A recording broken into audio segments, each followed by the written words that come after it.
विवाहित हो या अविवाहित महिलाओं के लिए शिवलिंग को छूना क्यों है वर्जित। सावन शुरू हो चुका है और इसी के साथ शिव भक्तों की भीड़ मंदिरों में उमड़ गई है। लेकिन शिवलिंग की पूजा करने के कुछ नियम और कायदे हैं। महिलाओं के लिए पूजा के कुछ नियम बनाए गए हैं। जानिए महिलाओं के लिए शिवलिंग को छूकर पूजा करने की मनाही क्यों है। सावन के इस महीने में शिवलिंग की पूजा का विशेष महत्व है।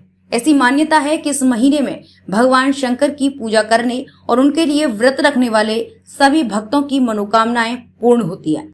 विशेष रूप से अविवाहित कन्याएं शिवलिंग की पूजा अच्छा और मनचाहा वर पाने के लिए करती हैं और इस महीने में व्रत भी रखती हैं। शिवलिंग की पूजा से जुड़ी एक मान्यता ये भी है कि महिलाओं को, खासतौर से कुंवारी कन्याओं को शिवलिंग को हाथ नहीं लगाना चाहिए। यहाँ तक कि शिवलिंग की पूजा का ख्याल करना भी उनके लिए निषेध है। ऐसी मान्यता है कि लिंगम एक साथ योनि जो देवी शक्ति का प्रतीक है एवं महिला की रचनात्मक ऊर्जा है, उसका प्रतिनिधित्व करता है। इसलिए स्त्री को शिवलिंग के करीब जाने की आज्ञा नहीं होती। ऐसा इसलिए क्योंकि भगवान शिव बेहद गंभीर तपस्या में लीन रहते हैं। देवों के देव महादेव की तंद्रा भंग न हो जाए, इसलिए महिलाओं को शिवलिंग की पूजा न करने के लिए कहा गया है। जब शिव की तंद्रा भंग होती है तो वे क्रोधित हो जाते हैं। इसके अलावा महिलाओं का शिवलिंग को छूकर पूजा करना मां पार्वती को भी पसंद नहीं है। मां पार्वती इससे नाराज हो सकती हैं और पूजा करने वाली महिलाओं पर इस तरह की पूजा का विपरीत असर होता है। महिलाओं को शिव की पूजा मूर्ति रूप में करनी चाहिए। खासतौर से पूरे शिव परिवार की पूजा करना महिलाओं के लिए विशेष लाभकारी है। शिव शंभु आदि और अंत के देवता हैं। इनका ना कोई स्वरूप है, ना ही आकार है, वे निराकार हैं। आदि और अंत न होने से लिंग को शिव का निराकार रूप माना जाता है, जबकि उनके साकार रूप में उन्हें भगवान शंकर मानकर पूजा जाता है। सिर्फ भगवान शिव ही इस रूप में पूजे जाते हैं। केवल शिव ही निराकार लिंग के रूप में पूजे जाते हैं।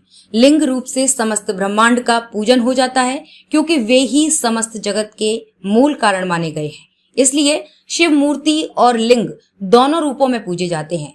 शिव का अर्थ है परम कल्याणकारी और लिंग का अर्थ है सृजन। शिव के वास्तविक स्वरूप से अवगत होकर जागृत शिवलिंग का अर्थ होता है प्रमाण। वेदों में भी इसका उल्लेख मिलता है।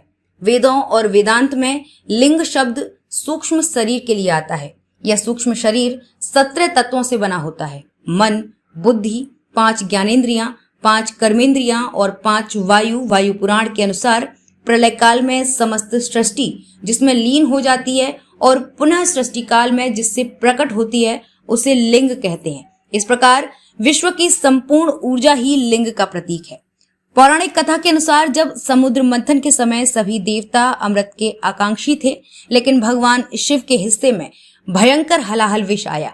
उन्होंने बड़ी सहजता से सारे संसार को समाप्त करने में सक्षम उस विष को अपने कंठ में धारण किया और नीलकंठ कहलाए।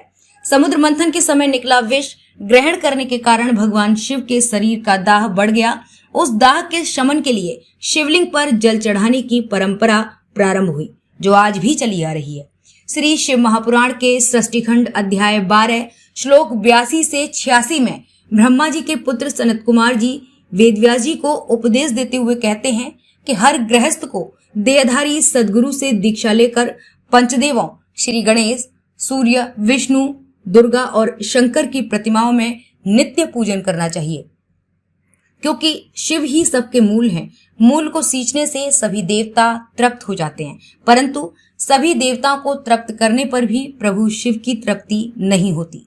धर्म कथाएं YouTube चैनल को सब्सक्राइब करें और इस वीडियो को Facebook पर देख रहे हैं तो फॉलो जरूर करें। धन्यवाद।